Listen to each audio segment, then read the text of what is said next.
Bueno, decíamos, íbamos a hablar de Nagorno-Karabaj, este conflicto entre armenios y azerbaiyanos o azeríes. azeríes, y hoy a la mañana nos levantamos con Sí, con este conflicto. Bardo nuevamente en la Franja de Gaza. Estamos en guerra, dijo Benjamín Netanyahu, ¿no? A la ciudadanía de los colonos sionistas israelíes, porque hay que recordar que son colonos que están invadiendo Palestina. Y el jefe de las brigadas Esadin al-Qassam, ¿no? Brazo armado del Hamas, ¿no? La resistencia islámica, anunció el comienzo de la operación Tormenta de Al-Aqsa. Esadin al-Qassam significa Ejército de los Sagrados. Y Tormenta Al-Aqsa significa, cuidar el lugar sagrado donde está la famosa mezquita, la cúpula de la roca en Al-Quds, que es Jerusalén, la más santa, significa en árabe. Y bueno, nos desayunamos con la intervención de militantes de Al-Qassam, de Hamas, junto con militantes de la Yihad Islámica, que es otro grupo palestino que busca la liberación de la tierra palestina. Esto ha sorprendido a la cúpula de hierro, que es ese sistema poderosísimo que tiene el régimen sionista de Israel. Y bueno, ahora Netanyahu, que estaba en serios problemas judiciales, recuerden que hace meses que hay grandes movilizaciones populares de ciudadanos colonos israelíes en Tel Aviv, en Dan, en Jofa, también en Al-Quds, ¿no? Tratando de pedir la renuncia del premier porque hay denuncias de malversación de fondos, tráfico de influencias, etcétera, etcétera. Y Netanyahu aprovecha esta situación. Ojo, esto no es culpa del Hamas ni del Yihad Islámica, como diciendo, no. Hay una provocación anterior, porque el Hamas, en su comunicado, junto con la Yihad Islámica y algunos grupos de Al-Fatah, que forman la famosa OLP, soldados israelíes habían reprimido, incluso asesinado, a custodios del templo Al-Aqsa, ¿no? Hace poco, y es una forma de hacer justicia por esos mártires y esos ciudadanos palestinos que custodiaban el templo de Al-Aqsa, y por eso Hamas, la Yihad Islámica, se pusieron de acuerdo, y obviamente las alarmas se encendieron en el Medio Oriente y más allá. Arabia Saudita, por ejemplo, pidió a la Yihad Islámica y al Hamas y al Estado de Israel que se sienten a negociar, porque no es fructífero una nueva guerra. Porque esto no es una incursión militar, una escaramuza militar. Esto ya tiene un tono ya más complejo. Más complejo, de contienda bélica convencional.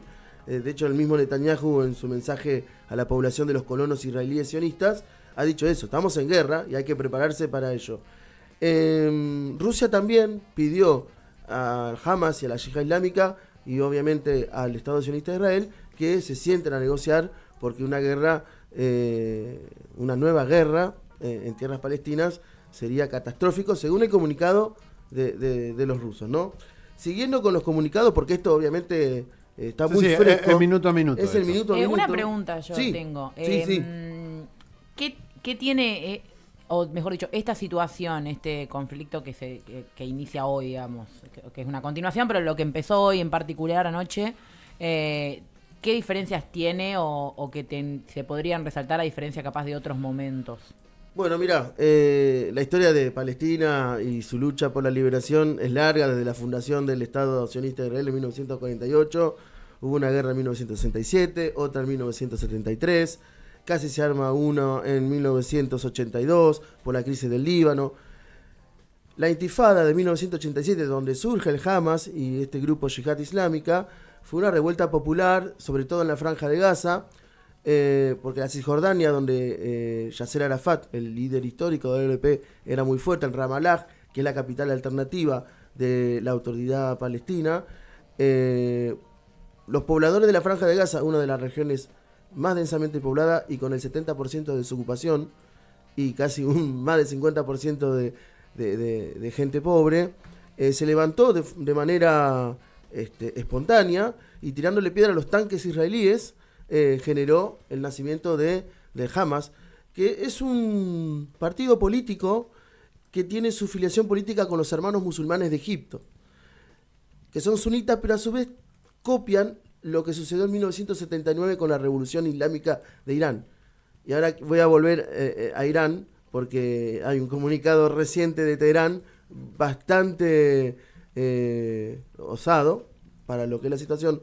Y esto podría ser una guerra como fue en 1948, como fue en 1967, la famosa Guerra de los 6 días, como fue la Guerra del Yom Kippur en 1973, la de 1982 hasta 1985, donde interviene el Líbano, y podemos estar en las puertas de una nueva guerra entre sionistas y patriotas palestinos, en este caso de Hamas, Yihad Islámica, y si se unen partidarios enojados con la burocracia de Al-Fatah, ¿no? Porque recuerden que Mahmoud Abbas, que es el actual presidente de la Autoridad Palestina, está siendo cuestionado incluso por los mismos militantes de Al-Fatah y otras agrupaciones que conformaron la histórica Organización para la Liberación de Palestina, que supo dirigir también el mártir Yasser Arafat. Irán acaba de decir: felicitamos a los combatientes palestinos. Esto lo dijo Rahim Safavi, asesor del líder supremo de Irán, Ali Hosseini Khamenei, y dice: estaremos al lado de los combatientes palestinos hasta ver liberada Palestina y Al-Quds. O sea, una clara definición y declaración, no de guerra, pero sí una advertencia al régimen sionista de Israel. Y otro comunicado de las brigadas revolucionarias, los guardias revolucionarios de Irán: si necesitamos ir a Al-Quds para liberarla y ayudar a los hermanos de la Yihad Islámica y Hamas, iremos.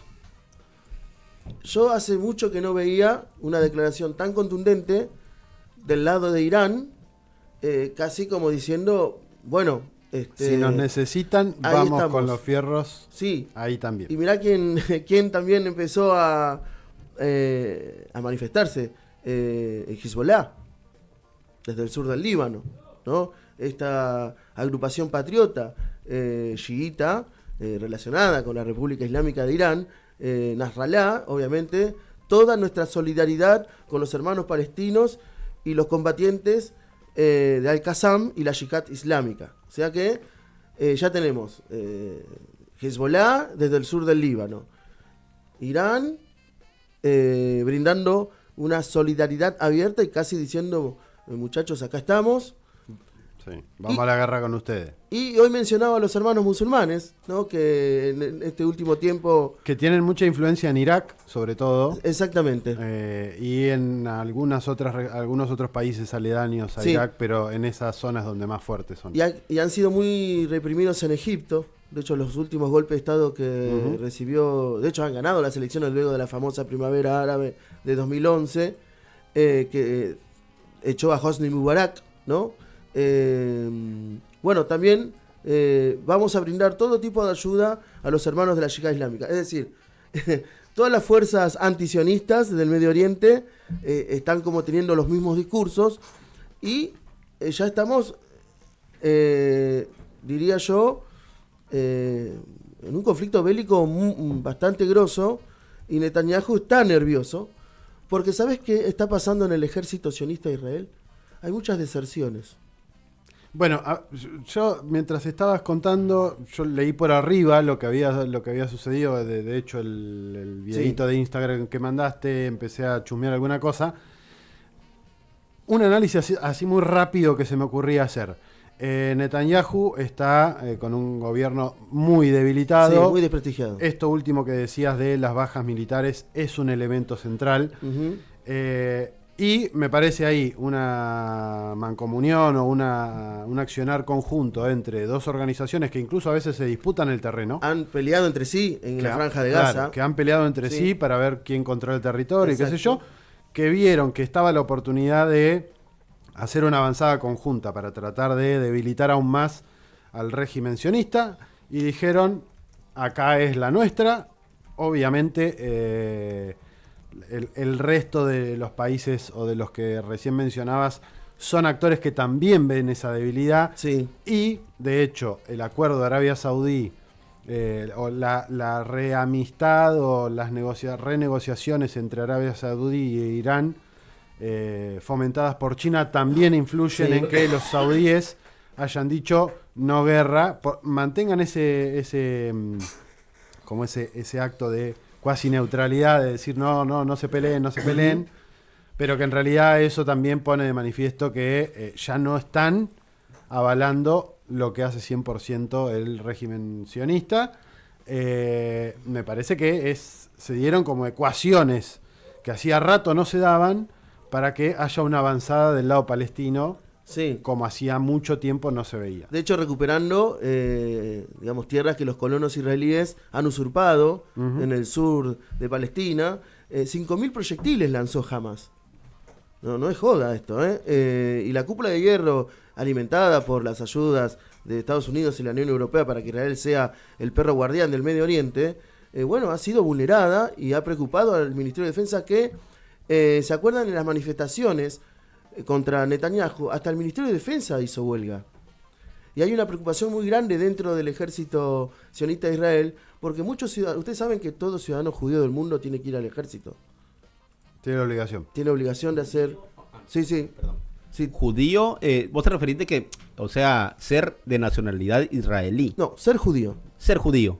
¿Y cómo estás inscrito en otro país o en otro ahí como está, judío? Ahí está el berenjenal que tiene muchas veces el Estado de Israel, porque judío puede ser por tres causas diferentes, por lo menos, por nacionalidad, por religión o por cultura.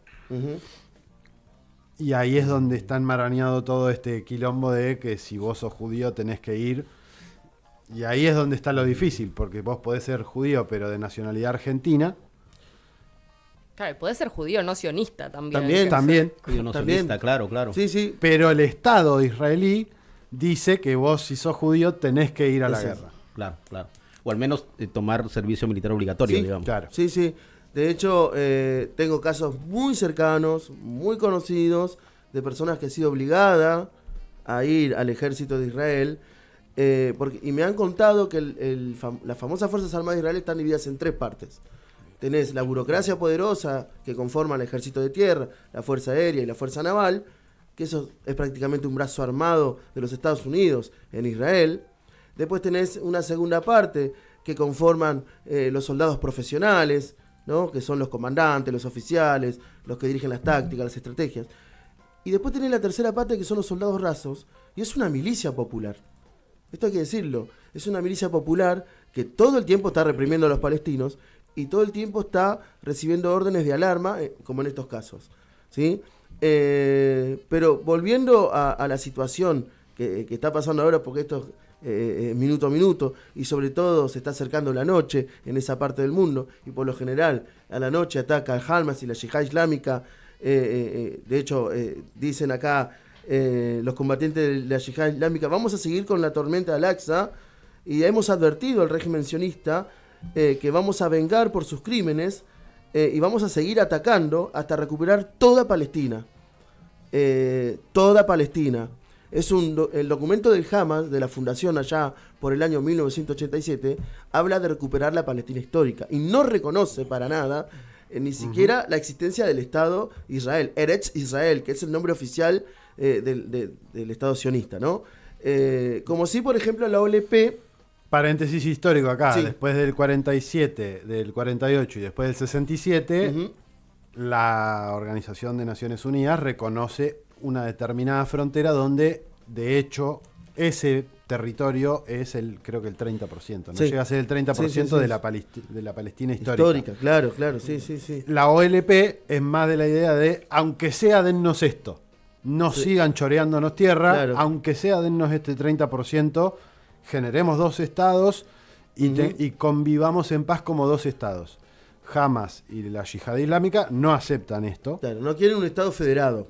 y quieren el territorio palestino. Sí, y también algo que recalcar, que tanto Irán, Hezbollah, los hermanos musulmanes, la Yihad Islámica y Hamas, y con esto termino, Hamas, Yihad Islámica y los hermanos musulmanes son de raíz sunita, ¿sí? Hezbollah e Irán son de chiita. Ali Khamenei acaba de, porque también está todo el tiempo él esta es la oportunidad para la no división de la UMA. La UMA es la comunidad islámica que proclamó el profeta Muhammad antes de morir, porque el profeta Muhammad, antes de fallecer, dijo: la UMA tiene que estar unida pese a las diferencias entre Abu Bakr y Ali. Abu Bakr es el suegro de Mahoma, que es el fundador de la rama sunna, y Ali, su yerno, es el fundador de Shi'at Ali, significa partidarios de Ali, por eso Shia. Y bueno, Jamenei hace referencia a estos dichos del profeta, y es la oportunidad para recuperar Al-Quds, donde recuerden, según el Corán, el profeta ascendió a los cielos, habló con Isa y Musa, Moisés y Jesús, y le dijo: vos sos el elegido. Ahí va.